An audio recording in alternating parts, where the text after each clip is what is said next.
Wait a minute. Why are C-section mothers ridiculed? I do not understand in a million times, especially from my experience of giving birth naturally and having an elective. All I know is some are being called posh mothers, easy birth mothers, and many more. But wait a minute. Did you know they are the bravest mothers I've ever seen, strongest, and they demonstrate a deeper love? I dare you to watch this video and then you would understand. Stay tuned.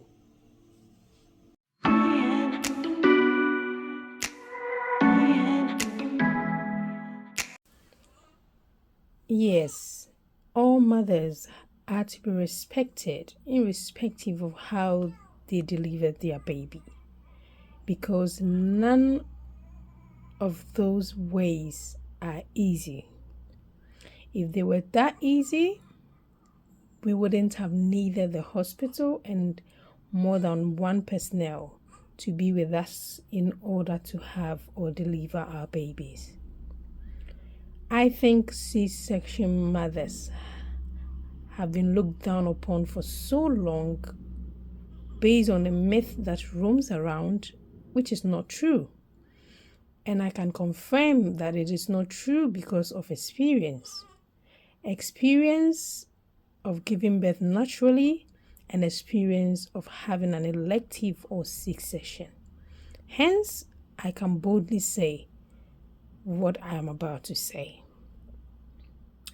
Before I continue, I am neither a medical practitioner or expert.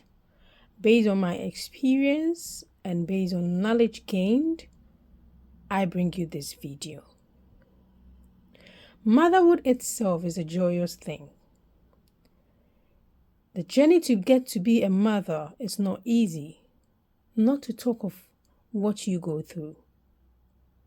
These are 4 reasons why I say there is a big myth about C-section mothers and why they're deemed to be respected equally as a natural birth mothers or even more.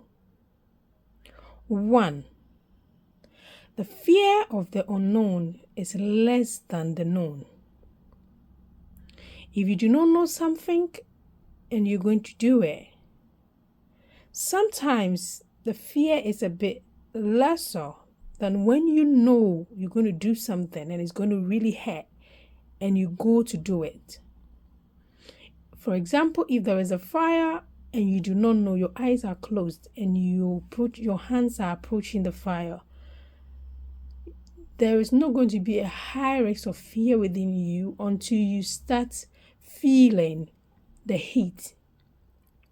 But when you know that your hand is being held and they're taking your hand straight into fire, a pool of fire, then the fear is going to even begin a distance away. What am I saying?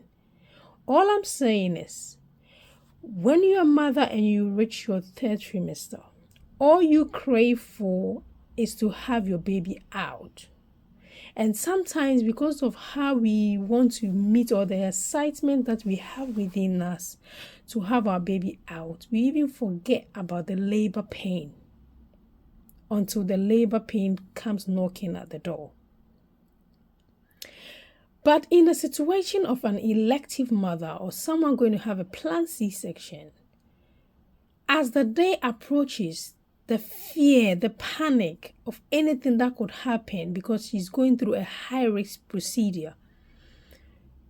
One thing you should note that it's not everyone who wants to go for a planned C-section, but because of their health condition of the baby or themselves or other previous misfortunes that they've had in their previous pregnancies cause them or put them in a position to go for C-section.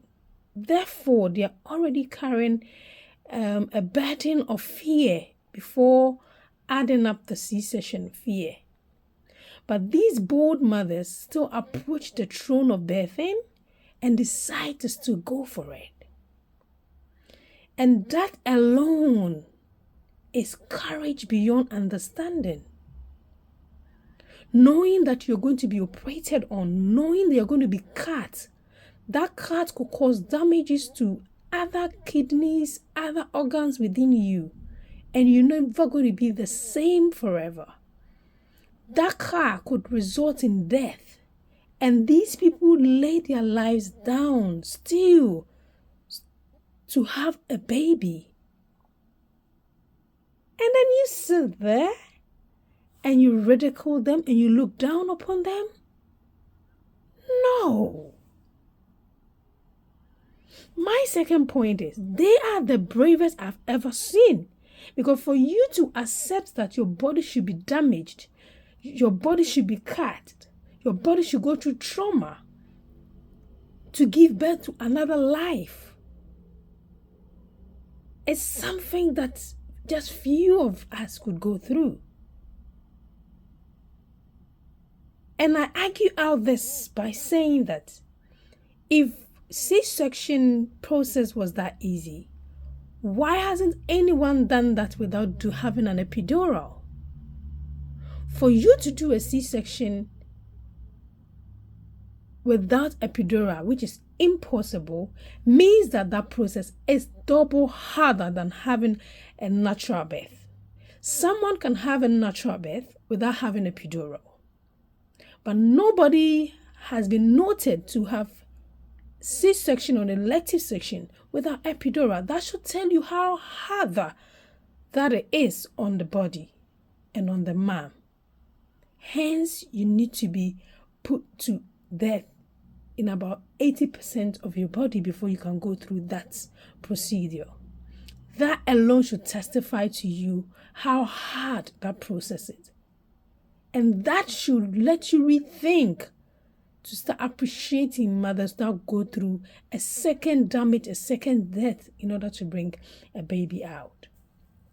Because you're going through a double risk. Have you asked yourself why?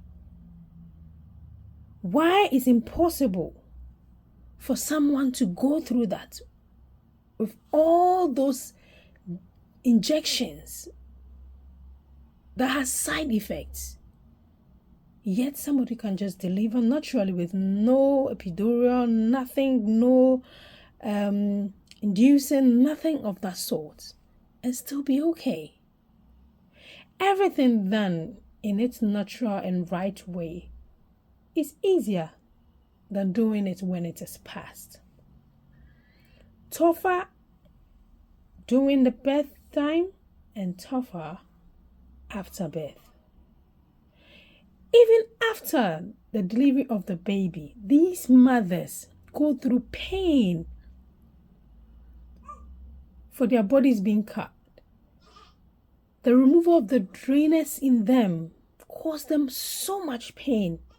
The dressing of it is another level of pain, especially when the place they cut is so fragile and tender.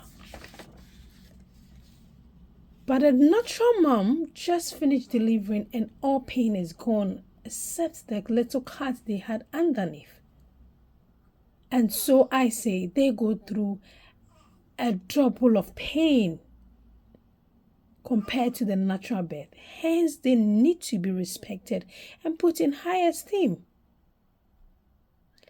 The fourth and last point I want to make you know that whatever you have been thinking all this while has been a myth and you have to rethink is the time of breastfeeding. Let's be fair, breastfeeding a baby after C-section is not easy because it does not just pull the contractions of your womb as a natural birth woman would have. It also pulls the cut or the scar which they cut to take the baby out.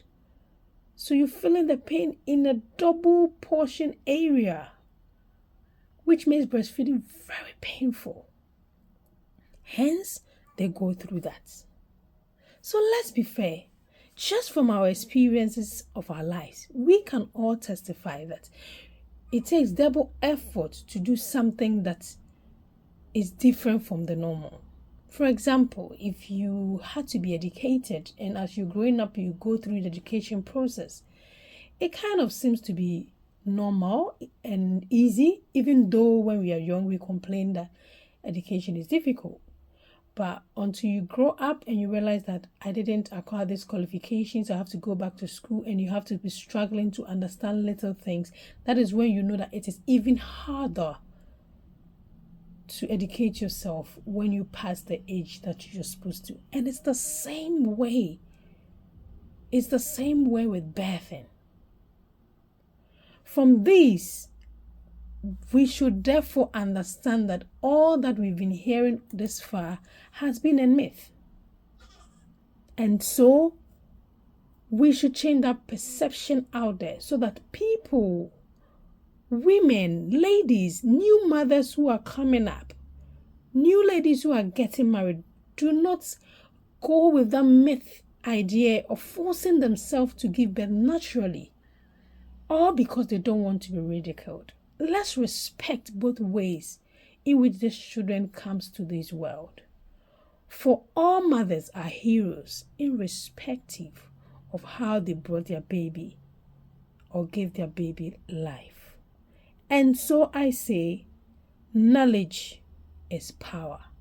As I've given you this enlightenment and this power, spread the good news out there, and let's celebrate these heroes who has made life a continuity. Thank you for watching this video. Please don't forget to comment below what your experiences have been in birth. How many kids you have? Through which means did you bring them to this world? And say something to empower other mothers who comes on this channel to be able to empower themselves one way or the other. Remember, this channel is all about making motherhood joyous. Until then, I'll see you in my next video. Bye.